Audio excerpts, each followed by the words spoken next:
ತನುವು ನಿನ್ನದು ಮನವು ನಿನ್ನದು, ತನುವು ನಿನ್ನದು ಮನವು ನಿನ್ನದು, ಎನ್ನ ಜೀವನ ಧನವು ನಿನ್ನದು.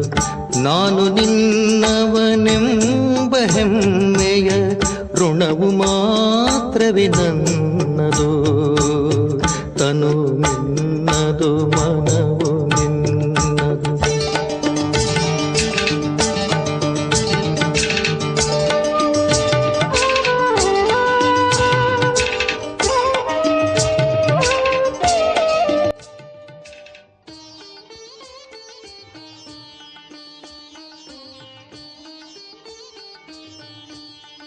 ಓಂ ಶಾಂತಿ. ದಿನಾಂಕ 9/9/2024 ಪ್ರಾತಃ ಮುರಳಿ ಬಾಪ್ದಾದ ಮಧುಬನ. ಮಧುರ ಮಕ್ಕಳೇ, ಯೋಗ ಬಲದಿಂದ ಕೆಟ್ಟ ಸಂಸ್ಕಾರಗಳನ್ನು ಪರಿವರ್ತನೆ ಮಾಡಿಕೊಂಡು ಸ್ವಯಂನಲ್ಲಿ ಶ್ರೇಷ್ಠ ಸಂಸ್ಕಾರಗಳನ್ನು ಧಾರಣೆ ಮಾಡಿಕೊಳ್ಳಿರಿ. ಜ್ಞಾನ ಮತ್ತು ಪವಿತ್ರತೆಯ ಸಂಸ್ಕಾರ ಶ್ರೇಷ್ಠ ಸಂಸ್ಕಾರವಾಗಿದೆ. ಶಿವ ಭಗವಾನು ವಾಚ: ಮನುಷ್ಯ ತಂದೆಯನ್ನು ಸತ್ಯ ರಾಜ ಎಂದೂ ಸಹ ಹೇಳ್ತಾರೆ. ಆಂಗ್ಲದಲ್ಲಿ ರಾಜ ಎಂದು ಹೇಳೋದಿಲ್ಲ, ಅದರಲ್ಲಿ ಕೇವಲ ಸತ್ಯ ತಂದೆ ಎಂದು ಹೇಳ್ತಾರೆ. ಗಾಡ್ ಫಾದರ್ ಸತ್ಯವಾಗಿದ್ದಾರೆ ಎಂದು ಹೇಳ್ತಾರೆ. ಭಾರತದಲ್ಲಿಯೇ ಸತ್ಯ ರಾಜ ಎಂದು ಹೇಳ್ತಾರೆ. ವ್ಯತ್ಯಾಸವಂತೂ ಬಹಳಷ್ಟಿದೆ. ಅವರು ಕೇವಲ ಸತ್ಯ ಹೇಳ್ತಾರೆ, ಸತ್ಯ ಕಲಿಸ್ತಾರೆ, ಸತ್ಯವಂತರನ್ನಾಗಿ ಮಾಡ್ತಾರೆ. ಇಲ್ಲಿ ಹೇಳ್ತಾರೆ ಸತ್ಯ ರಾಜ, ಸತ್ಯವಂತರನ್ನಾಗಿ ಮಾಡ್ತಾರೆ ಮತ್ತು ಸತ್ಯಖಂಡದ ರಾಜರನ್ನಾಗಿಯೂ ಮಾಡ್ತಾರೆ. ಇದಂತೂ ಸರಿ ಇದೆ. ಮುಕ್ತಿಯನ್ನು ಕೊಡ್ತಾರೆ, ಜೀವನ್ಮುಕ್ತಿಯನ್ನು ಕೊಡ್ತಾರೆ. ಯಾವುದಕ್ಕೆ ಭಕ್ತಿಯ ಫಲ ಎಂದು ಹೇಳ್ತಾರೆ. ಮುಕ್ತಿ ಮತ್ತು ಫಲ ಪ್ರಾಪ್ತಿ.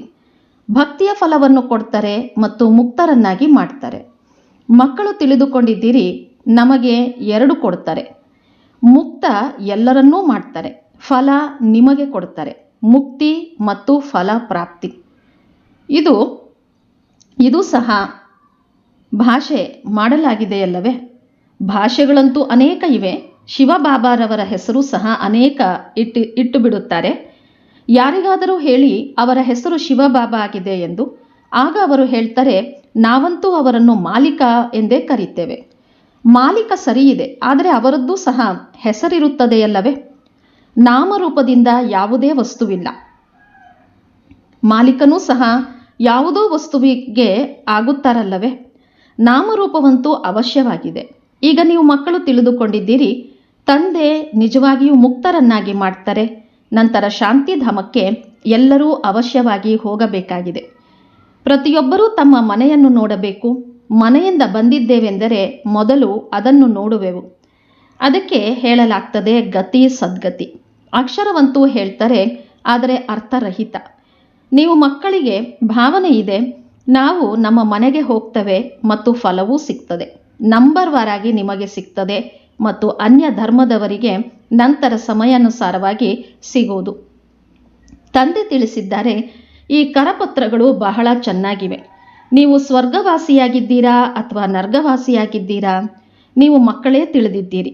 ಈ ಮುಕ್ತಿ, ಜೀವನ್ಮುಕ್ತಿ 2 ಈಶ್ವರಿಯ ಜನ್ಮಸಿದ್ಧ ಅಧಿಕಾರವಾಗಿದೆ. ನೀವು ಬರೆಯಬಹುದು, ತಂದೆಯಿಂದ ನೀವು ಮಕ್ಕಳಿಗೆ ಜನ್ಮಸಿದ್ಧ ಅಧಿಕಾರ ಸಿಗ್ತದೆ. ತಂದೆಯವರಾಗುವುದರಿಂದ 2 ವಸ್ತುಗಳ ಪ್ರಾಪ್ತಿಯಾಗ್ತದೆ. ಅದಾಗಿದೆ ರಾವಣನ ಜನ್ಮಸಿದ್ಧ ಅಧಿಕಾರ. ಇದಾಗಿದೆ ಪರಮಪಿತ ಪರಮಾತ್ಮನ ಜನ್ಮಸಿದ್ಧ ಅಧಿಕಾರ. ಇದಾಗಿದೆ ಭಗವಂತನ ಜನ್ಮಸಿದ್ಧ ಅಧಿಕಾರ. ಅದಾಗಿದೆ ಭೂತದ ಜನ್ಮಸಿದ್ಧ ಅಧಿಕಾರ. ಈ ರೀತಿ ಬರೆಯಬೇಕು, ಯಾವುದರಿಂದ ಸ್ವಲ್ಪ ತಿಳಿದುಕೊಳ್ಳಲಿ.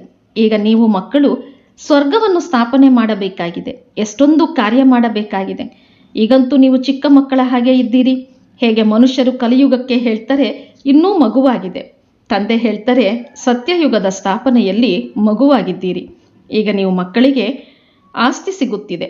ರಾವಣನ ಯಾವುದೇ ಆಸ್ತಿ ಎಂದು ಹೇಳೋದಿಲ್ಲ. ಭಗವಂತ ತಂದೆಯಿಂದಂತೂ ಆಸ್ತಿ ಸಿಗ್ತದೆ. ಅವರೇನು ತಂದೆಯೇ? ಅವರಿಗೆ ಭೂತವೆಂದು ಹೇಳಲಾಗ್ತದೆ. ಭೂತದಿಂದ ಏನು ಆಸ್ತಿ ಸಿಗ್ತದೆ? ಪಂಚವಿಕಾರಗಳು ಸಿಗ್ತವೆ. ಹಾಗೆಯೇ ಪ್ರದರ್ಶಿಸ್ತಾರೆ ಯಾವುದರಿಂದ ನೀವು ತಮೋಪ್ರಧಾನರಾಗಿದ್ದೀರಿ. ದಸರಾ ಹಬ್ಬ ಎಷ್ಟು ಆಚರಿಸ್ತಾರೆ, ಸಮಾರಂಭಗಳನ್ನು ಮಾಡ್ತಾರೆ, ಬಹಳಷ್ಟು ಖರ್ಚು ಮಾಡ್ತಾರೆ, ವಿದೇಶದಿಂದಲೂ ನಿಮಂತ್ರಣವನ್ನು ಕೊಟ್ಟು ಕರೆಸ್ತಾರೆ. ಎಲ್ಲದಕ್ಕಿಂತ ಹೆಸರುವಾಸಿ ಮೈಸೂರು ದಸರಾವನ್ನು ಆಚರಿಸ್ತಾರೆ. ಹಣವುಳ್ಳವರು ಅನೇಕರಿದ್ದಾರೆ. ರಾವಣ ರಾಜ್ಯದಲ್ಲಿ ಹಣ ಸಿಗ್ತದೆ ಎಂದರೆ ಬುದ್ಧಿ ಕಳೆದು ಹೋಗ್ತದೆ. ತಂದೆ ವಿಸ್ತಾರದಲ್ಲಿ ತಿಳಿಸ್ತಾರೆ, ಇದರ ಹೆಸರೇ ಆಗಿದೆ ರಾವಣ ರಾಜ್ಯ. ಅದಕ್ಕೆ ನಂತರ ಈಶ್ವರಿಯ ರಾಜ್ಯವೆಂದು ಹೇಳಲಾಗ್ತದೆ. ರಾಮರಾಜ್ಯವೆಂದು ಹೇಳುವುದು ಸಹ ತಪ್ಪಾಗ್ತದೆ. ಗಾಂಧೀಜಿಯವರು ರಾಮರಾಜ್ಯ ಬಯಸುತ್ತಿದ್ದರು. ಮನುಷ್ಯರು ತಿಳಿತರೆ ಗಾಂಧೀಜಿಯವರು ಅವತಾರರಾಗಿದ್ದಾರೆಂದು. ಅವರಿಗೆ ಎಷ್ಟು ಹಣ ಕೊಡುತ್ತಿದ್ದರು, ಅವರನ್ನು ಭಾರತದ ಬಾಪೂಜಿ ಎಂದು ಹೇಳುತ್ತಿದ್ದರು. ಈಗಂತೂ ಇವರು ಇಡೀ ವಿಶ್ವದ ಬಾಪೂಜಿಯಾಗಿದ್ದಾರೆ.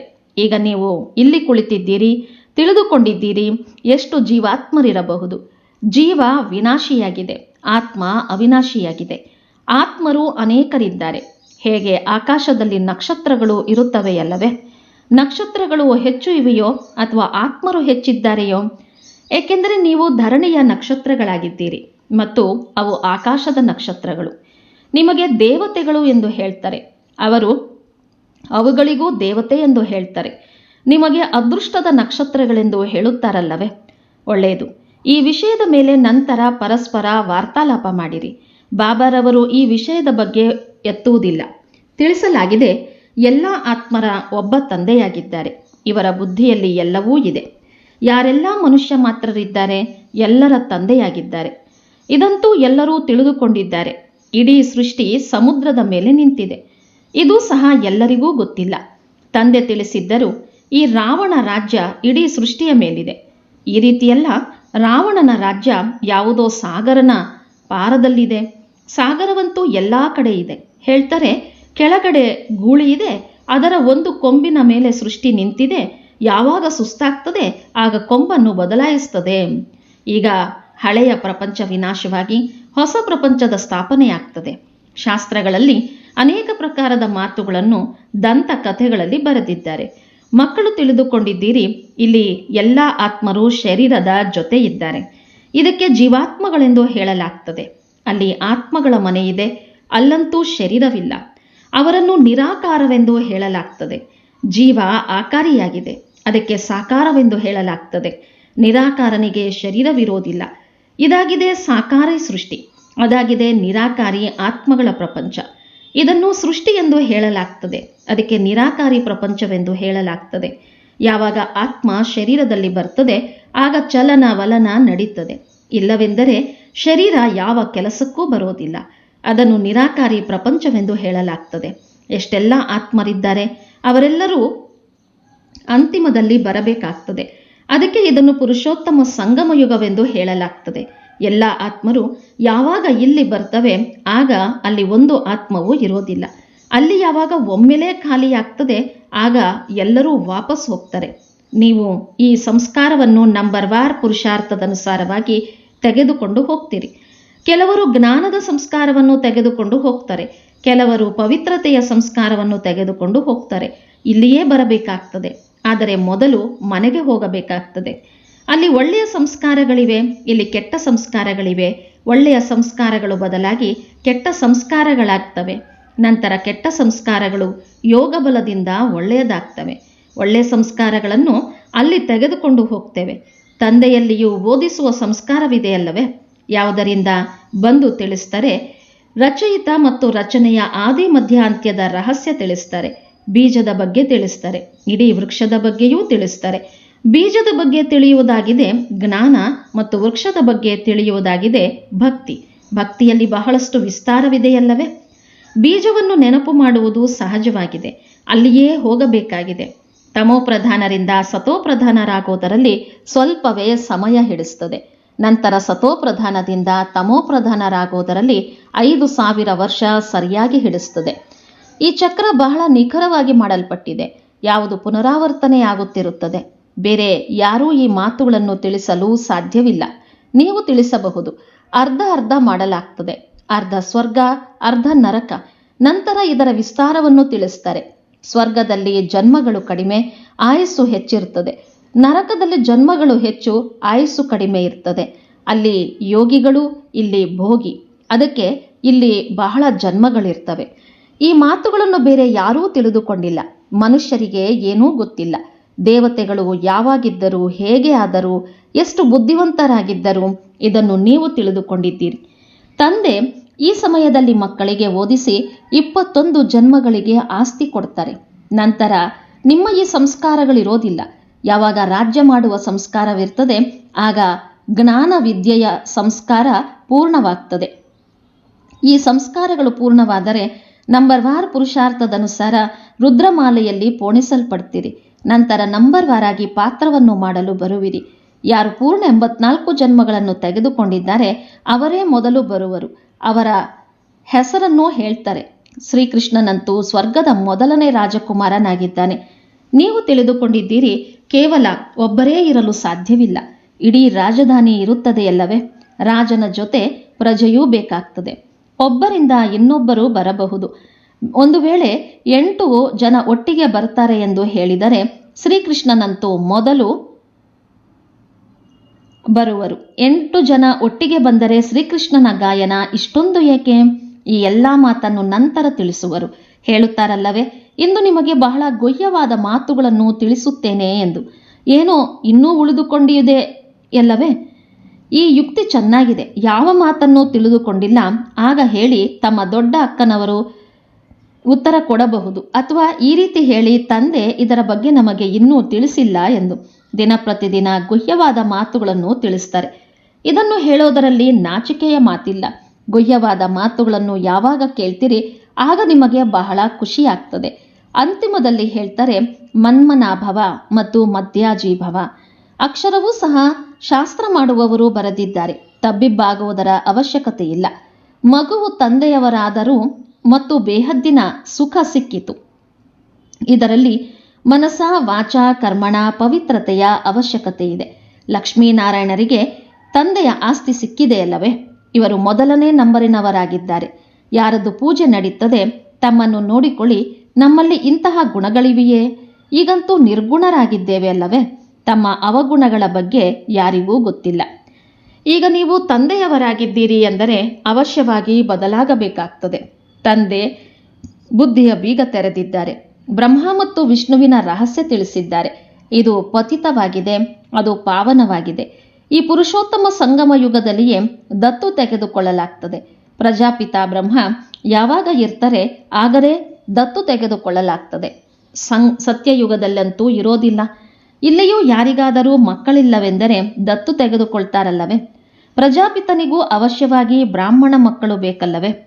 ಇವರಾಗಿದ್ದಾರೆ ಮುಖವಂಶಾವಳಿ, ಅವರಾಗಿದ್ದಾರೆ ಕುಖವಂಶಾವಳಿ. ಬ್ರಹ್ಮರವರಂತೂ ಹೆಸರುವಾಸಿಯಾಗಿದ್ದಾರೆ. ಇವರ ಸರ್ನೇಮ್ ಸಹ ಬೇಹದ್ದಿನದ್ದಾಗಿದೆ. ಎಲ್ಲರೂ ತಿಳಿದಿದ್ದಾರೆ, ಪ್ರಜಾಪಿತ ಬ್ರಹ್ಮ ಆದಿದೇವ ಆಗಿದ್ದಾರೆ. ಆಂಗ್ಲದಲ್ಲಿ ಹೇಳ್ತಾರೆ ಗ್ರೇಟ್ ಗ್ರೇಟ್ ಗ್ರ್ಯಾಂಡ್ ಫಾದರ್. ಇದಾಗಿದೆ ಬೇಹದ್ದಿನ ಸರ್ನೇಮ್. ಅದೆಲ್ಲವೂ ಹದ್ದಿನ ಸರ್ನೇಮ್ ಆಗಿದೆ. ಅದಕ್ಕೆ ತಂದೆ ತಿಳಿಸ್ತಾರೆ, ಇದು ಎಲ್ಲರಿಗೂ ಅವಶ್ಯವಾಗಿ ಗೊತ್ತಾಗಬೇಕು. ಭಾರತ ದೊಡ್ಡದಕ್ಕಿಂತ ದೊಡ್ಡ ತೀರ್ಥವಾಗಿದೆ. ಎಲ್ಲಿ ಬೇಹದ್ದಿನ ತಂದೆ ಬರ್ತಾರೆ. ಈ ರೀತಿಯೆಲ್ಲ ಇಡೀ ಭಾರತದಲ್ಲಿ ವಿರಾಜಮಾನವಾಗಿದ್ದಾರೆ. ಶಾಸ್ತ್ರಗಳಲ್ಲಿ ಮಗಧ ದೇಶವೆಂದು ಬರೆದಿದ್ದಾರೆ. ಆದರೆ ಜ್ಞಾನ ಎಲ್ಲಿ ಕಲಿಸಿದರು? ಅಬುವಿನಲ್ಲಿ ಹೇಗೆ ಬಂದರು? ದೆಲ್ವಾಡ ಮಂದಿರ ಇಲ್ಲಿ ಪೂರ್ಣ ನೆನಪಾರ್ಥವಾಗಿದೆ. ಯಾರು ಮಾಡಿಸಿದರೋ ಅವರ ಬುದ್ಧಿಯಲ್ಲಿ ಬಂದಿತ್ತು ಮತ್ತು ಕುಳಿತುಕೊಂಡು ಮಾಡಿಸಿದ್ದರು. ನಿಜವಾದ ಮಾಡೆಲ್ ಅಂತೂ ಮಾಡಲು ಸಾಧ್ಯವಿಲ್ಲ. ತಂದೆ ಬಂದು ಇಲ್ಲಿಯೇ ಸರ್ವರ ಸದ್ಗತಿ ಮಾಡ್ತಾರೆ. ಮಗಧ ದೇಶದಲ್ಲಿ ಅಲ್ಲಿ ಅದಂತೂ ಪಾಕಿಸ್ತಾನವಾಯಿತು. ಇದಾಗಿದೆ ಪಾಕಸ್ಥಾನ. ವಾಸ್ತವದಲ್ಲಿ ಪಾಕಸ್ಥಾನವೆಂದು ಸ್ವರ್ಗಕ್ಕೆ ಹೇಳಲಾಗ್ತದೆ. ಪಾಕ ಮತ್ತು ನ ಪಾಕನ ಎಲ್ಲ ಡ್ರಾಮಾ ಮಾಡಲ್ಪಟ್ಟಿದೆ. ಮಧುರಾತಿ ಮಧುರ ಅಗಲಿ ಮರಳಿ ಸಿಕ್ಕಿರುವ ಮಕ್ಕಳು ನೀವು ತಿಳಿದುಕೊಂಡಿದ್ದೀರಿ. ಆತ್ಮರು ಪರಮಾತ್ಮ ಬಹಳ ಸಮಯ ಅಗಲಿದ್ದರು. ಎಷ್ಟು ಸಮಯದ ನಂತರ ಸಿಕ್ಕಿದೆವು? ನಂತರ ಯಾವಾಗ ಸಿಗುವೆವು? ಸುಂದರ ಮೇಳವನ್ನು ಮಾಡಿದಿರಿ. ಯಾವಾಗ ಸದ್ಗುರು ದಳಾಳ ರೂಪದಲ್ಲಿ ಸಿಕ್ಕಿದರು. ಗುರುಗಳಂತೂ ಬಹಳ ಇದ್ದಾರಲ್ಲವೇ? ಅದಕ್ಕೆ ಸದ್ಗುರುವೆಂದು ಹೇಳಲಾಗ್ತದೆ.